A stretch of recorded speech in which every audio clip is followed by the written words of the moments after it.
When we deliver our process to our students on how to develop a presentation, it's a 3-step process. And I'll give you those 3 steps right now. It's called prepare, develop, deliver. And it's a process that you can replicate over and over. Prepare, develop, and deliver. Everything that you're getting in the Corporate Ovations program covers all 3 of those areas, including one more called the evaluation phase. But I share those 3 with you because those are the core 3 before you give your presentation. Prepare, develop, and then deliver. I'm going to ask you if this sounds familiar. Hey, Russ, I need you to present at the team meeting next week. Okay, yeah, sure. What am I present on? What? The Genesis project you've been working on. Just give us an update on that. Okay, great, sure. I'll take care of that. Thanks. Gonna need my laptop. Gonna need PowerPoint, right? Title slide. Got to put my name on there. Russ Peterson, Genesis project. Put the date. Next slide. Got to have an agenda. I'll just cover what we've been doing, what's been going well, and what changes we've made. Next slide. I'm going to go get some coffee. Has that ever happened to you? I know it's happened to me. Before I had a process for creating presentations, guess where I always started? PowerPoint. I started in PowerPoint. Kevin mentioned this earlier. We've got nothing against PowerPoint. We're using PowerPoint right now. Now, Microsoft wishes that we wouldn't do this, but when someone says presentation, what was one of those first words you think of? PowerPoint. When you go through our entire program, you come to the realization that the PowerPoint's not the presentation. You are. You are the presentation. Kevin just went over visual aids. Visual aids are there to support you, not the other way around. In the prepare phase, I'm going to take you through what we call defining your purpose. What's your purpose for speaking? I want everyone to be selfish for a minute. And here's what I mean. You're the speaker. You've been asked to come in and present and speak somewhere. Here's my question. What do you want as a result of the presentation? Any sales guys in the room? Yeah? Yeah, I know what the sales guys are already thinking. I want you to buy my stuff. Buy my stuff. All right, we'll get more specific. And if you're in sales, here's what I always recommend, is that your sales process is most likely longer than a one-call close. There are some one-call closes out there, but you probably have a process that you go through with your customers. So here's my recommendation in sales, is you need to know what is the next step in the process that you would like to achieve. Ultimately, yes, we want them to buy our stuff. But you look at your sales process, and when you're presenting, you have to say, what is the very next thing I want the customer to do?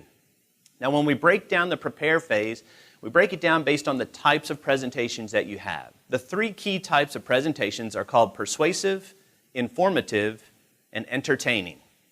We cover 2 in our workshops. I'll let you guess. Sometimes I'll have the salespeople, and they will say, you know what, Russ? I think mine are all 3. Because I give them a lot of information, and I'm pretty persuasive, and you know what? I tell some pretty good jokes. So I think I'm entertaining too. If they're all in there, you're telling a persuasive presentation because persuasive trumps everything. The 2 key types that you will run into the most are the persuasive, where you're trying to get the audience to move from where they are today to a new location. You're persuading them to take that step. Informative is where you're just teaching them something and they need to learn that. Now, sometimes when people hear persuasion, persuade, I had one person in a workshop years ago and they said, I don't think that's right. And I said, what? They said, well, persuading people to do things, it just sounds wrong. It sounds like I'm making them do something that they don't really want to do, and that just sounds wrong to me. And I said, time out. There is a big difference between persuasion and manipulation. Big difference. If you want to know the difference between the 2, here they are. Persuasion can be quite noble. When you are persuading someone to do something, you are speaking in a way to them to get them to take an action that they wouldn't normally take, and it's for their own good. It's for their good. Manipulation is speaking to someone in a way to get them to take an action that they wouldn't normally take, and you are the only one, the speaker, are the only one benefiting from it. They are not. That is manipulation. And that is wrong. I've got a couple of kids. My boy is Boy Scout. Just got his Eagle last year. My Boy Scout, when he was going on his first camp out, very first camp out, I was overseas and I was delivering a workshop. My wife had to go drop him off. So she goes to drop him off at the church where all the boys are meeting before they leave.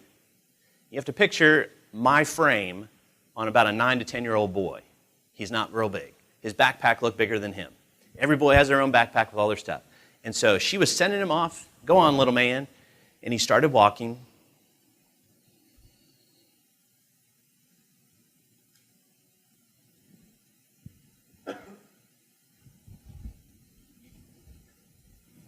He went back over there and he said, I can't do this. I can't do this. Tears. She kneeled down. She said, you can do this. Look at all these other boys. They're going on their very first camp out too. If you don't go on this camp out, then next month when the troop goes, you'll be going on your first, and all these other boys will be going on their second camp out.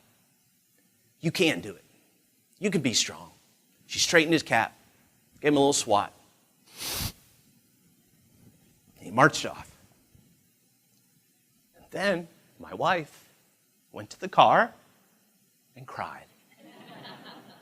When I talked to her later that evening for her on Skype, she told me the story, and then she said, this is why the dads are supposed to drop off the kids when they go in the campouts. Now here's my question. Did she manipulate my son, or did she persuade him? She persuaded. That was for his benefit. Trust me, it wasn't for her. She was a wreck all weekend long. There's a big difference between persuasion and manipulation, and persuasion can be quite noble. So, if I'm going to give a persuasive or informative presentation, what are the things that I need to know? We break it down into 3 simple questions. All you need to do is think about your audience, and then I want you to think about, what do I want my audience members to know when I'm done? What do I want them to feel when I'm done with my presentation? And finally, what do I want them to do? There's a reason why we have the know, feel, do. If you've heard it before, it's because it's based on neuroscience. And you may be familiar that we have 2 hemispheres of our brain, the left and the right. And they kind of take care of some different things for the human body. Can someone tell me, do you know what the left side does? It's usually considered a little bit more logical. It's a little bit more logical, systematic. This is the engineering side of your head. Right side tends to be a little bit more creative. That's your creative side, your warm and fuzzy, touchy-feely, emotion type side. If you look at these 3 questions, you'll notice something. That if you're going to give an effective presentation and you want someone to take an action, guess what? 100% of their brain's got to be on board, which means you need to do 2 things in their brain. Number 1, give them logical reasons, build a case for why they should move in that direction. That's the logical side. Second, you need to get in touch with this side. What do you want them to feel? Because if they don't feel anything toward what you're proposing to them, they're not going to move. People move when they feel something. And when I mention feelings, we deliver a lot of workshops in a lot of business settings, and I'll have some people that'll go, feelings, feelings. Why is that all you got to talk about feelings? This is business. Just do your job, get your job done. We don't worry about feelings here. We check our feelings at the door. No, you don't. As much as you'd like to think you do, guess what? I got news for everyone in this room.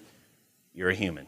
And because you're human, you have feelings. You know why? Because that's what makes you a human. Some of us control it better than others. That's a given. I will give you that. But we all have feelings. And when I say feelings, it's like, so back to the story, I'm supposed to make them cry to do my... No. If you want to persuade somebody, you have to identify what is the feeling that you want. We work with executives in oil and gas industry, and we coach them one-on-one so that when they're presenting to their team, they can have a strong message. What's the feelings that those executives want? They want those people to be proud, to be members of that organization. They want them to have confidence in the leadership of the entire organization. Those are feelings. Pride, confidence. So think about, what is the feeling that I want to associate with this? Once you've identified what you want them to know, what you want them to feel, now you're more likely to get them to take an action of some sort, to do something. If you're delivering informative, sometimes people say, I'm just teaching, Russ. They don't have to do anything. No approval of a budget, no signing a contract. I'm just giving them information. You still want them to do something with it. My guess is you want them to remember it and apply it, at least, correct? So don't discount any of these three. All three of them apply. So what you need to do is identify all three. What do you need them to know? What do you need them to feel? What do you need them to do? Next, we'll talk about audience. Thank you.